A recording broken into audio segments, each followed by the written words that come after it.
I would say I learned it, but in the learning process. So where do you get materials from? These are all handmade okay. on small batches. It's difficult if you have something that everyone does.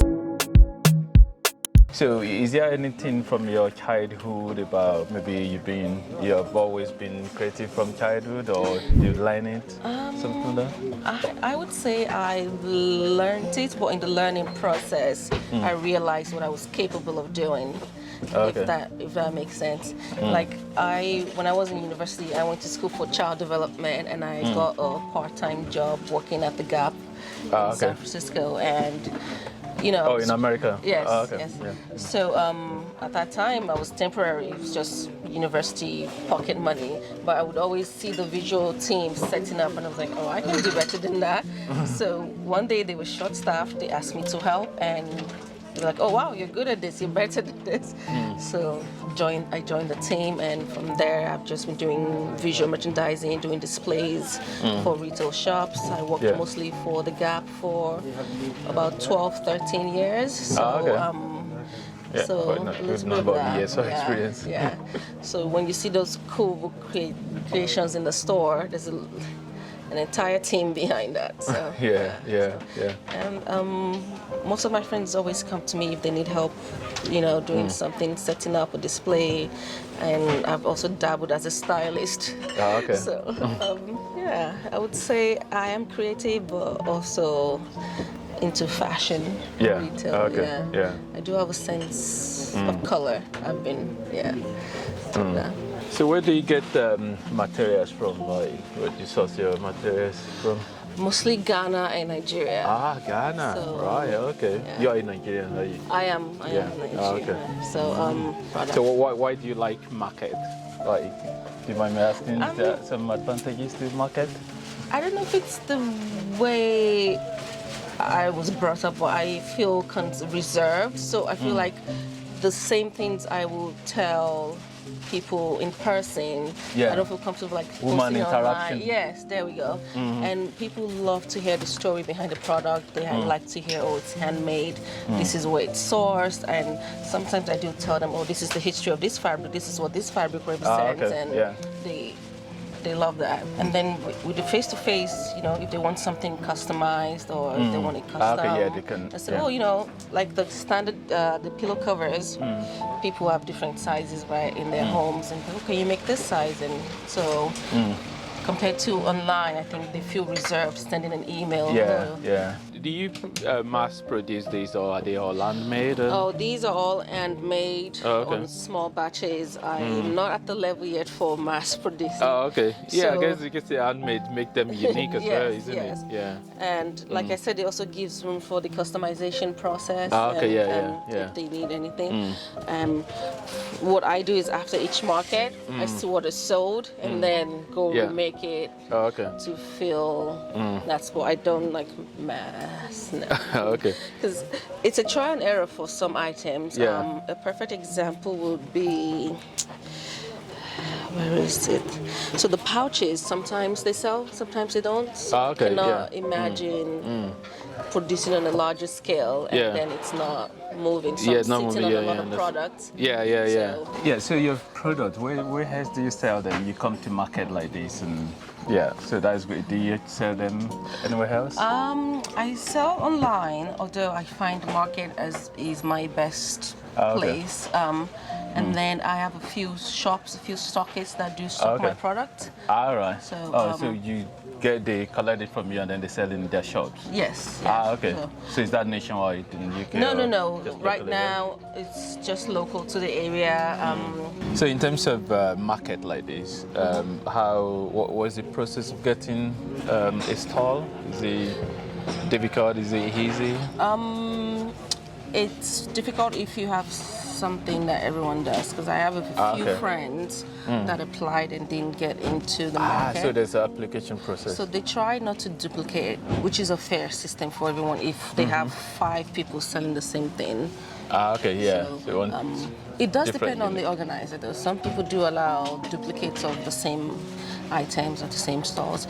So for a bigger one, Well, a bigger setup like this, I applied for this in December for the year. Oh, okay. So I chose which dates I was interested in, and I think luckily for me in this area, my products are unique, so I was okay. able to get all my dates. So you have to send your product, the sample product, or You do send pictures. For most markets that I do send pictures of my product or a brief description of my product. okay. Yeah. So is there any one of them that have any story behind them? Like, sometimes there's a story behind a particular product. You mean in terms of the fabric or in terms of the product itself or the purpose? Well, it could be fabric, it could be the purpose. The backpacks really came along when I had my son.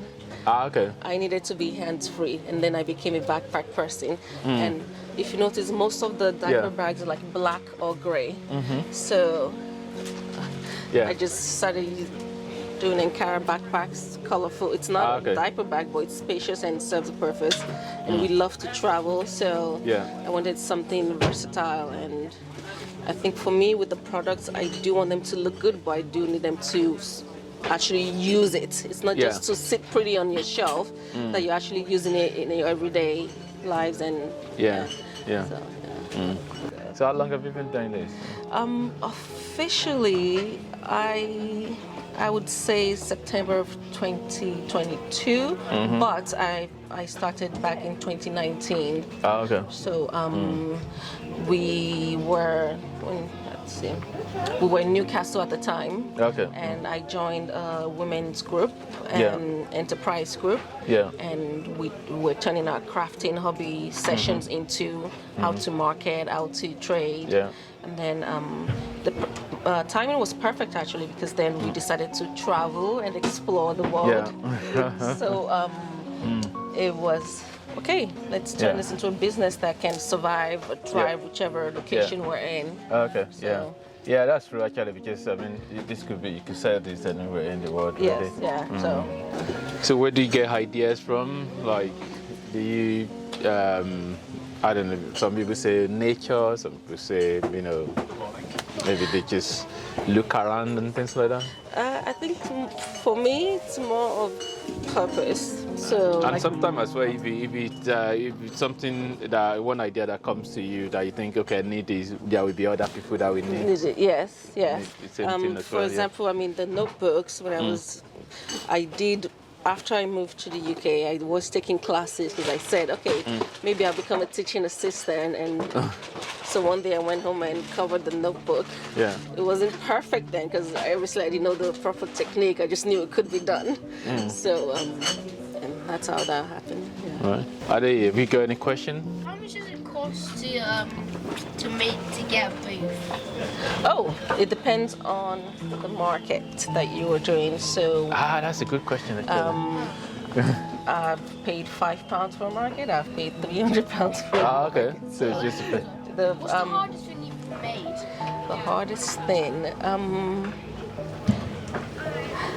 Well, since I've just started the lampshades, like I was telling you, I would say the lampshades was the tricky bit. But I think once I start to master it, it becomes routine and memory, muscle memory. So the most expensive part of bringing it in is the shipping. The shipping, So it costs just as much as buying it in Peckham.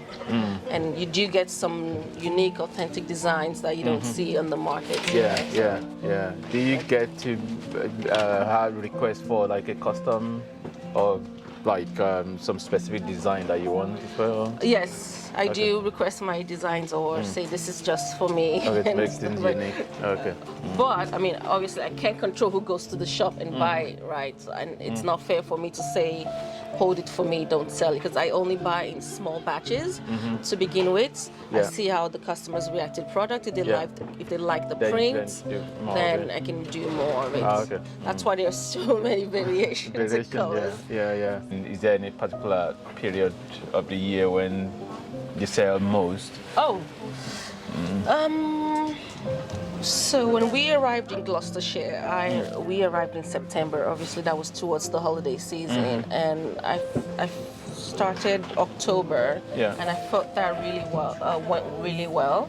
In terms of this year so far, since this will be my first full year as a business, I usually, for my years of working in retail, I don't work in January, February, so that's the time to stay home, make stuff, plan for the year. Get inspired and Yes, for get new inspired, and then, so with that said, the good thing about that is I have my products in shops, so even though I'm not at markets, people can still access them or go online if they need to, but plus the temperature and the weather, so. Yeah, the weather, of course.